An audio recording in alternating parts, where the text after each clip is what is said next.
এই কথাটাই আল্লাহর পয়গম্বর হাদিসে পাকে বয়ান করে, ইন্নামাল আ'মালু বিল খাওয়াতিম। উম্মতকে লক্ষ্য করে পয়গম্বর আরবি সাল্লাল্লাহু আলাইহি সাল্লাম বলে, উম্মত, তোমার আমলের মধ্যে শেষ আমলটা হলো গ্রহণযোগ্য। শেষ আমল যদি বান্দা তোমার ভালো হয় তাহলে মনে করবে তুমি ভালো, শেষ আমল যদি তোমার খারাপ হয় মনে করবে তুমি খারাপ। ডান দিকের শয়তান বাবার আকৃতি ধারণ করে এসে বলে, বাবা দেখো আমি তোমার বাবা, তোমাকে আমি বড় মহব্বত করি, ভালোবাসি। বাবা যদি বলে মহব্বত করি, ভালোবাসি, অন্তরটা গলে যাবে না? কথা বলেন। ডান দিকের শয়তান বলে, বাবা দেখো দেখো আমি অন্য কেউ না, আমি তোমার বাবা, ছোট থেকে তোমাকে লালন পালন করেছি, তোমাকে আমি মানুষের মতো মানুষ করেছি। বাবা গো, তোমার জীবনের শেষ মুহূর্ত এসেছে, আমি তোমার বাবা, তোমাকে আমি বড় মহব্বতের সহিত বলতেছি, বাবা তুমি কিন্তু খ্রিস্টান হয়ে মরো, খ্রিস্টান ধর্ম গ্রহণ করো। কেন জানো বাবা? খ্রিস্টান ধর্মই হলো শ্রেষ্ঠ ধর্ম। নাউজুবিল্লাহ বলবেন না? খ্রিস্টান ধর্ম শ্রেষ্ঠ ধর্ম। বান্দা যদি মুমিন হয় তখন বুঝতে পারি না, না কখনো হতে পারে না, এটা শয়তান।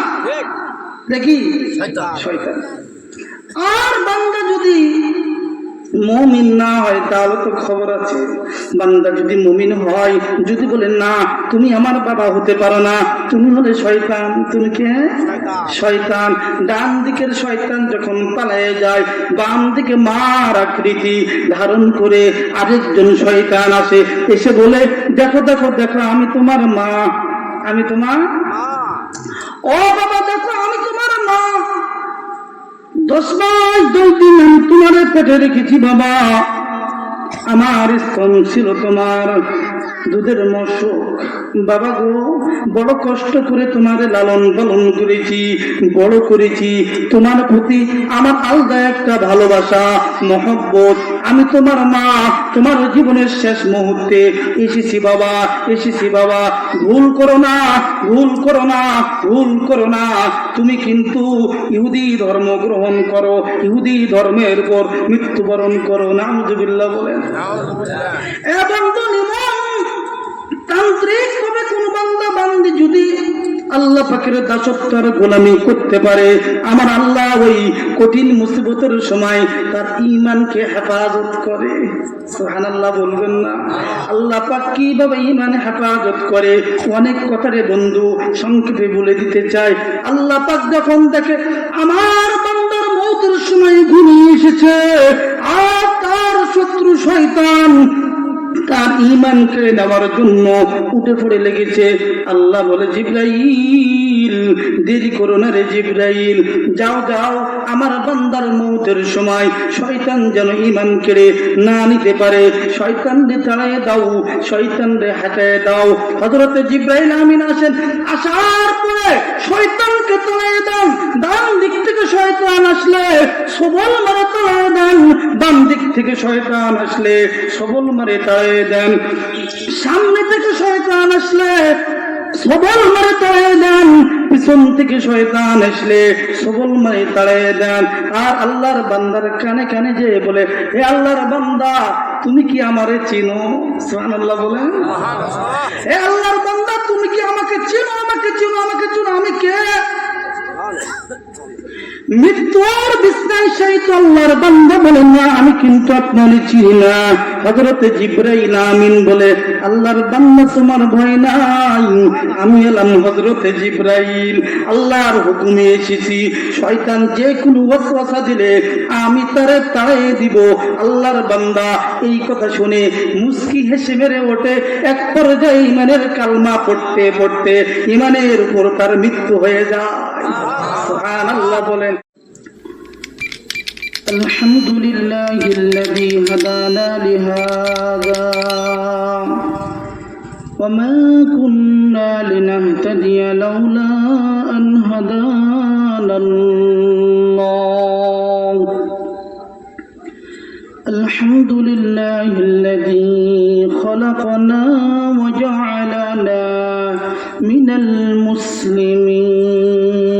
المسلمين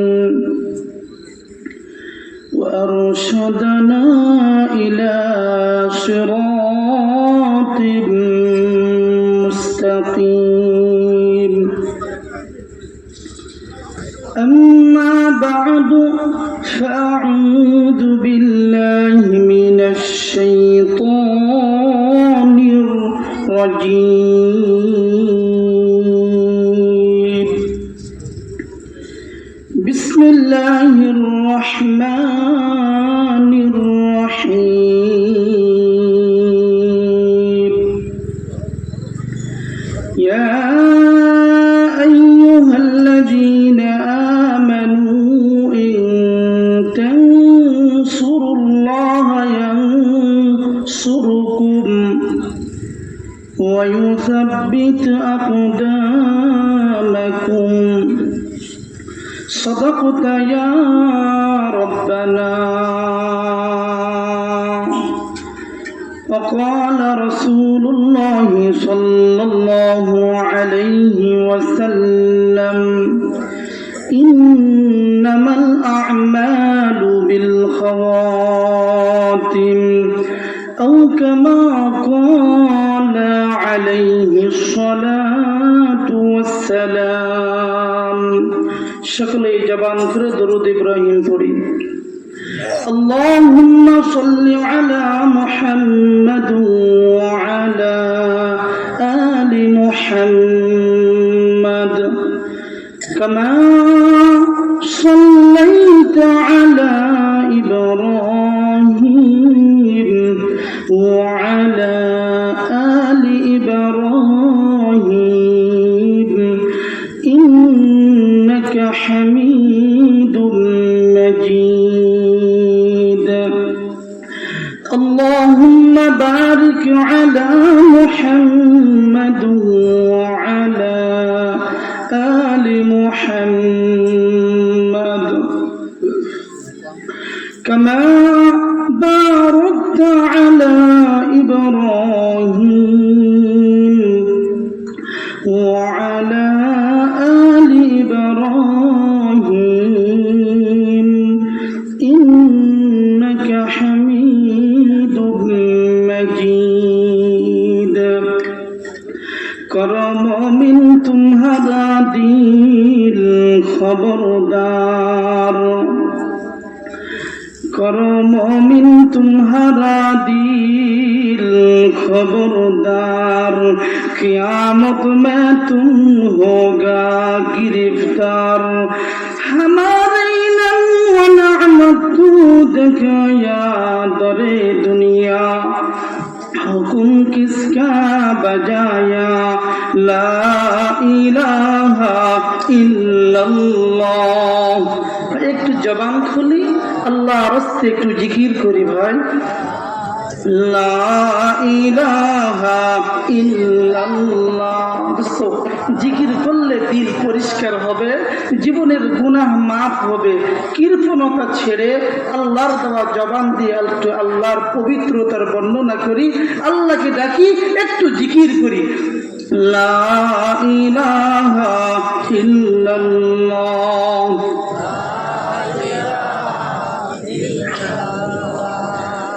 لا إله إلا الله محمد رسول الله شكل صلى الله عليه وسلم কাসিমুল উলুম ইসলামিয়া বড় তেতুলিয়া মাদ্রাসার উদ্যোগে বার্ষিক তাফসীরুল কোরআন মাহফিলের দ্বিতীয় দিনের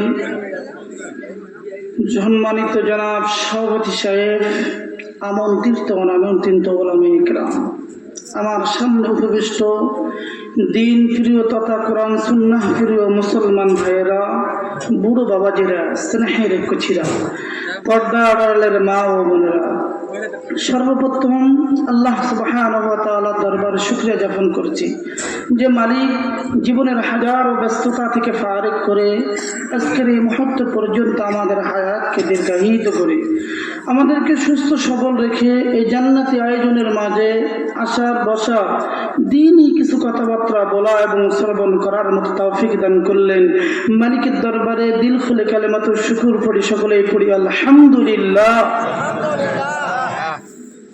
লক্ষ কোটি দরুদ ও সালাম বর্ষিত হতে থাকুক সেই মহা মানবের প্রতি যিনি হলেন রাহমাতুল লিল আলামিন, সাইয়্যিদুল মুরসালিন, খাতামুন নবিয়্যিনের উপর সকলেই পড়ুন সাল্লাল্লাহু আলাইহি ওয়াসাল্লাম। সম্মানিত সুধী, আজকে আমি ভূমিকায় কোনো সময় দিব না, যেহেতু সময় একেবারে অল্প, এই জন্য ডাইরেক্ট কিছু কথা একবারই বয়ানের মধ্যে প্রবেশ করলাম। সম্মানিত সুধী, আজকে কিছু কথা আমরা শুনবো, তা হলো ঈমান নিয়ে মৃত্যুবরণের চিন্তা সম্পর্কে। কি সম্পর্কে? আমি গতকালকেই ভুলে গিয়েছিলাম আজকে কি নিয়ে কথা বলবো। ঈমান নিয়ে মৃত্যুবরণের চিন্তা সম্পর্কে। সম্মানিত সুধী, একটি কথা লক্ষ্য রাখবেন, স্মরণ রাখবেন, তা হলো এই শেষ ভালো যা সব ভালো তা। কি ভাই? শেষ ভালো যা সব ভালো তা। সবই ভালো, শেষ যদি খারাপ হয়, কথা বলেন, সবই ভালো কিন্তু শেষ খারাপ। যার শেষ খারাপ তার অতীতের ভালো তার কোনো মূল্য থাকে না। যত ভালো করেছিল শেষ খারাপ হওয়ার কারণে সব ভালোগুলো ধ্বংস হয়ে যায়। এই জন্য সর্বক্ষণ লক্ষ্য রাখতে হবে আমার শেষটা যেন ভালো হয়, আমার শেষ যেন কি হয়? ভালো হয়।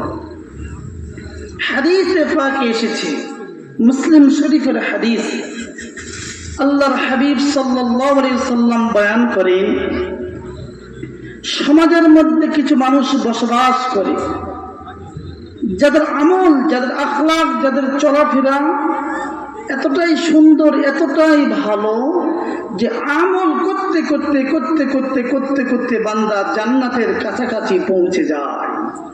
সুবহানাল্লাহ বলবেন না?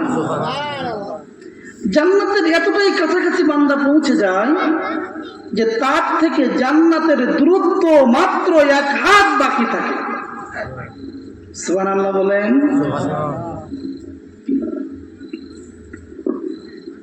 এই আল্লাহর বান্দা আমল ছিল ভালো, জান্নাতের কাছাকাছি গিয়েছে।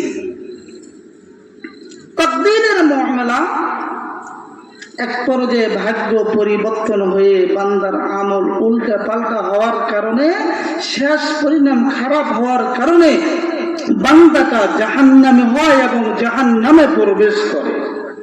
নাউযুবিল্লাহ বলবেন না?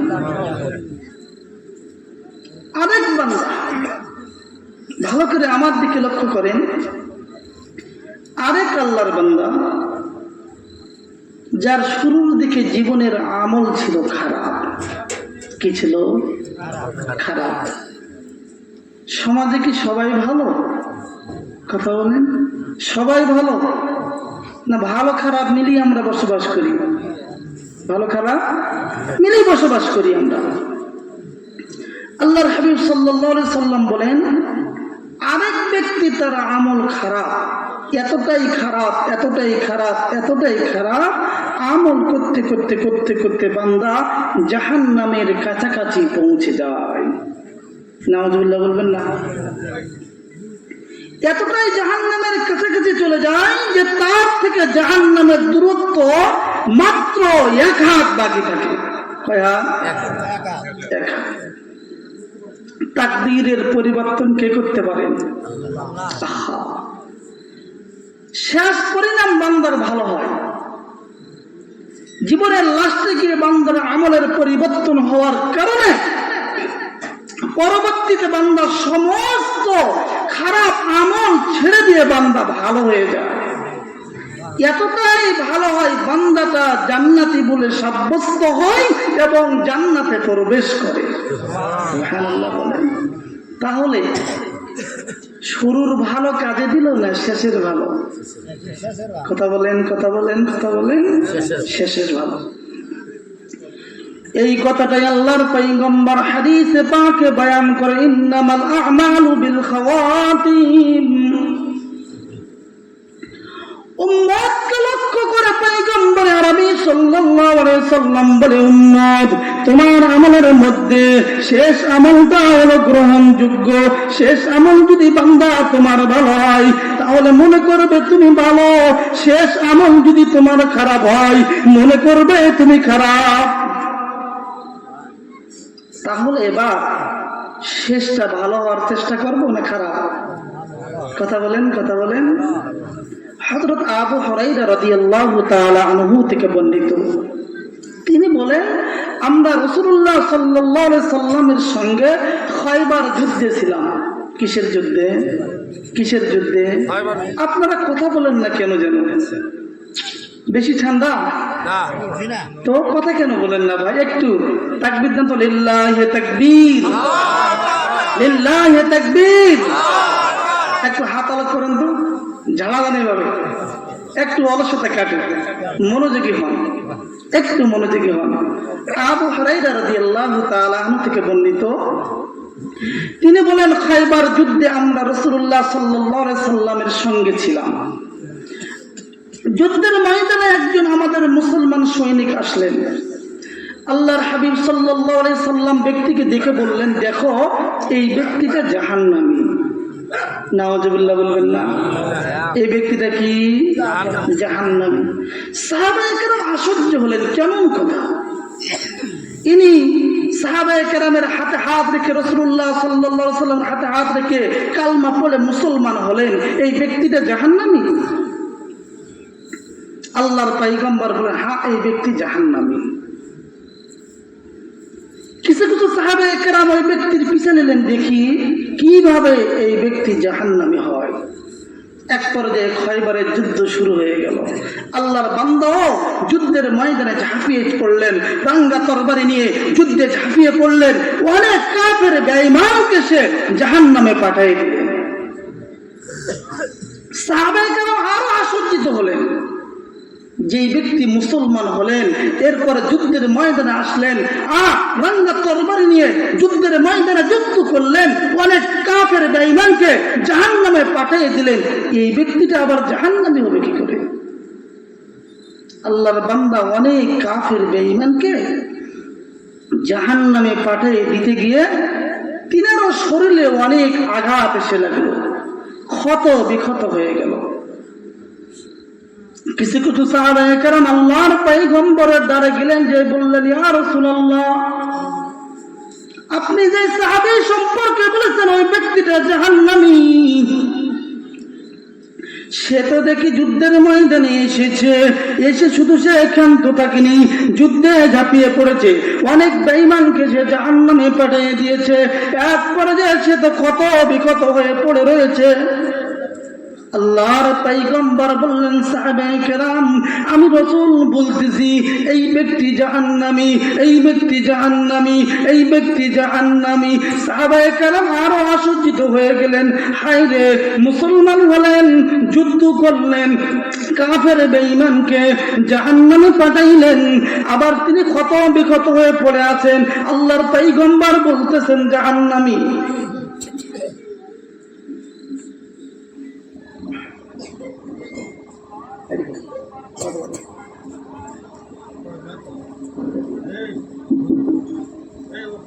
মনোযোগী হন। আল্লাহর পয়গম্বর আবারও যখন বললেন জাহান্নামী, সাহাবায়ে কেরামের মনে আরো কৌতূহল জাগলো, আর কি করে ব্যক্তিরা জাহান্নামী হয়। কিছু কিছু সাহাবায়ে কেরাম আল্লাহর এই বান্দার পিছু নিলেন, দেখি কিভাবে সে মৃত্যুবরণ করে। আল্লাহর হাবিব সাল্লাল্লাহু আলাইহি সাল্লাম কেন তাকে জাহান্নামী বললেন?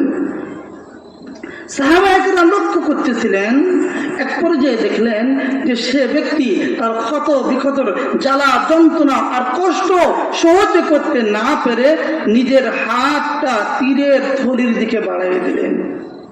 কোথায়? এখন তো অনেক বাচ্চারা তীর বুঝবে না, আগে তীর নিয়ে যুদ্ধ হতো। নিজের হাত তীরের দিকে ভালাই দিয়ে একটা তীর নিজে হাতে ধরে নিজে নিজের গায়ে আক্রমণ করে আত্মহত্যা করলেন। সাহাবায়ে কেরাম সচক্ষে দেখলেন এই ব্যক্তি আত্মহত্যা করলো। যে আত্মহত্যা করে সে তো জান্নাতে যেতে পারে না, সে তো জাহান্নামী। সাহাবায়ে কেরাম পয়গম্বর আরবি সাল্লাল্লাহু আলাইহি সাল্লামের কাছে গেলেন আর বললেন, ইয়া রাসূলুল্লাহ, আল্লাহ তাআলা আপনার কথাকে সত্য প্রমাণিত করেছে। আল্লাহর পয়গম্বর হযরত বেলাল রাদিয়াল্লাহু তাআলা আনহুকে বললেন বেলাল, বেলাল, আর মানুষের মধ্যে ঘোষণা করে দাও, লা ইয়াদখুলুল জান্নাতা ইল্লা মুমিন। ওগো বেলাল, তুমি যাও মানুষের মধ্যে তুমি ঘোষণা করে দাও আর বলে দাও, কোন মুমিন ছাড়া অন্য কেউ জান্নাতে প্রবেশ করতে পারবে না। কে জান্নাতে প্রবেশ করবে এই কথা বলেন? কে? মুমিন। একমাত্র মুমিন ইমানদারি জান্নাতে যাবে, অন্য কেউ জান্নাতে যেতে পারবে না। বেলাল, যাও যাও মানুষের মধ্যে তুমি এই কথাটা বলে দাও, আর তুমি এই কথাটাও মানুষের মাঝে বলে দাও, ওয়া ইন্নাল্লাহা লা ইউআইয়িদু হাযাদ-দ্বীন বির-রাজুলিল ফাজির। মাঝে মধ্যে আমার আল্লাহ অনেক হাজার ফুজ্জার গুনাহগারকে দিও দিনের সাহায্য আর সহযোগিতা করিয়ে নেন। আপনি অনেক বড় দাতা, অনেক বড় দামি, অনেক বড় ইবাদতগার, এই জন্যই মনে করেন না আপনি আমি জান্নাতি। হইতে পারে শেষ পরিণাম খারাপ হয়ে গেলে আমি খারাপ দিকে যেতে পারি কিনা, কথা বলেন। এই জন্য সারমর্ম কথা হলো এই, সর্বক্ষণ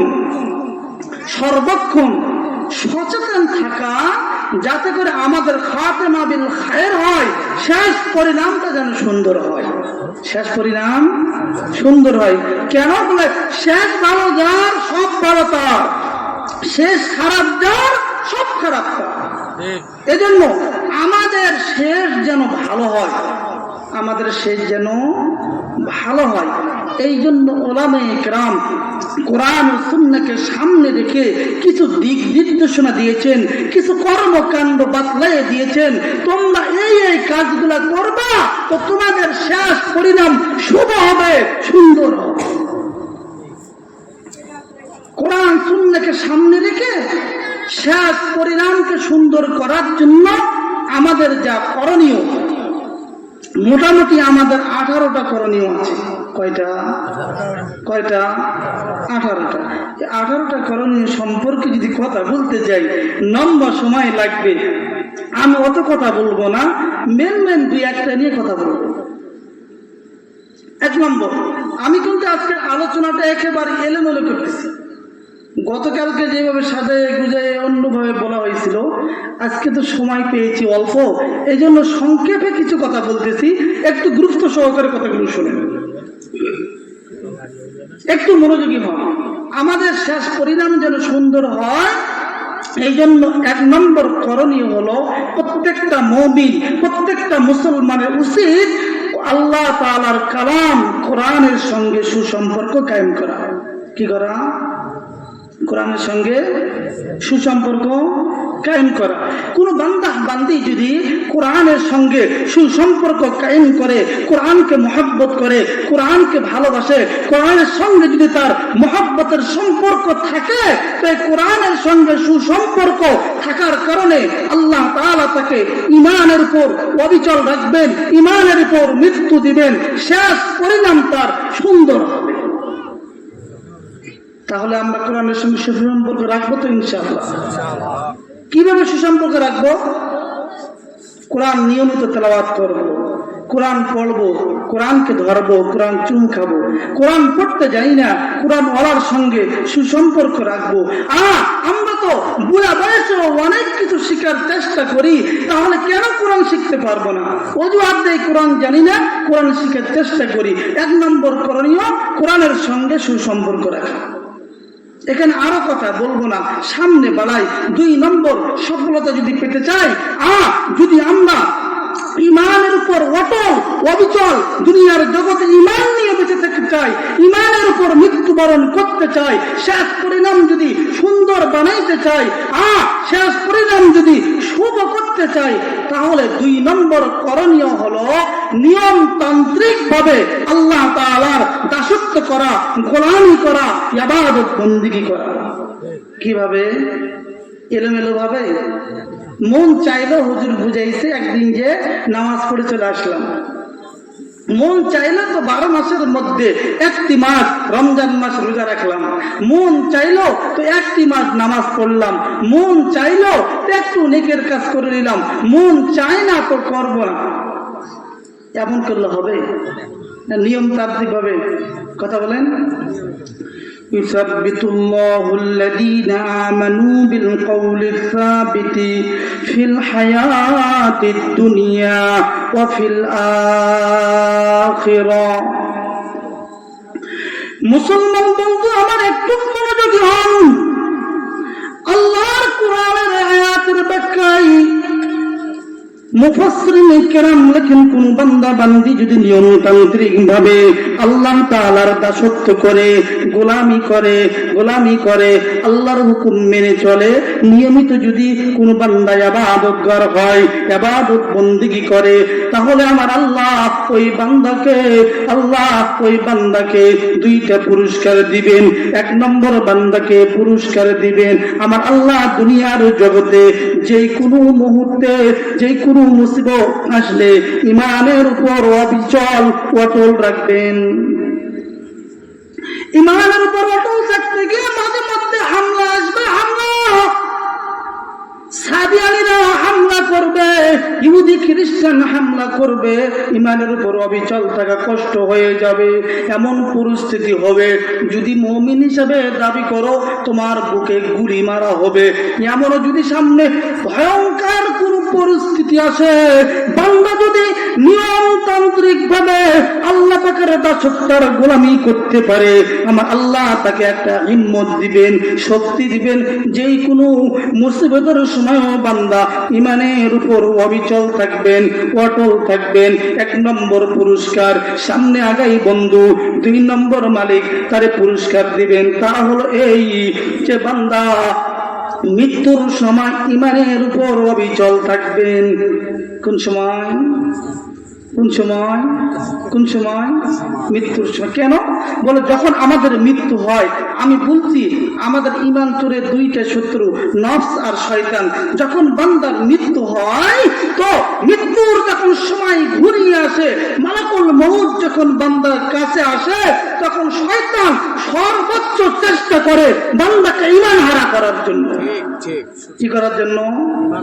ঈমান হারা। কেমন চেষ্টা করে সংক্ষিপ্ত ভাবে একটু বলি। যখন বান্দার মৌতের সময় কাছে আসে, মালাকুল মউত যখন কাছে আসে, শয়তান এবং শয়তানের বাহিনীকে বলে, দেখো এই বান্দার জীবনের শেষ মুহূর্ত, এর যে কোনো মূল্যে শক্তভাবে ধরো আর ঈমানকে যে কোনো মূল্যে হরণ করো। ওই সময় 2 জন শয়তান 2 সাইডে এসে দাঁড়ায়, একজন ডান দিকে, একজন বাম দিকে। কোন দিকে? একজন ডান দিকে, আরেকজন বাম দিকে। ডান দিকে যে শয়তান দাঁড়ায়, এই শয়তান বাবার আকৃতি ধারণ করে আসে। কার আকৃতি? কার আকৃতি? ভালো করে বোঝেন। বাম দিকে যে শয়তান মৌতের সময় আসে, সে মার আকৃতি ধারণ করে আসে। বলেন তো, পৃথিবীর জগতে আল্লাহ এবং রাসূলুল্লাহ সাল্লাল্লাহু আলাইহি সাল্লামের পরে সবচাইতে বেশি আপনাকে কে ভালোবাসে? কথা বলেন, কথা বলেন। মা, বাবা। ডান দিকের শয়তান বাবার আকৃতি ধারণ করে এসে বলে, বাবা দেখো আমি তোমার বাবা, তোমাকে আমি বড় মহব্বত করি, ভালোবাসি। বাবা যদি বলে মহব্বত করে ভালোবাসি, অন্তরটা গলে যাবে না? কথা বলেন। ডান দিকের শয়তান বলে, বাবা দেখো দেখো আমি অন্য কেউ না, আমি তোমার বাবা, ছোট থেকে তোমাকে লালন পালন করেছি, তোমাকে আমি মানুষের মতো মানুষ করেছি। বাবা গো, তোমার জীবনের শেষ মুহূর্ত এসেছে, আমি তোমার বাবা, তোমাকে আমি বড় মহব্বতের সহিত বলতেছি বাবা, তুমি কিন্তু খ্রিস্টান হয়ে মরো, খ্রিস্টান ধর্ম গ্রহণ করো। কেন জানো বাবা? খ্রিস্টান ধর্মই হলো শ্রেষ্ঠ ধর্ম। নাউজুবিল্লাহ বলবেন না?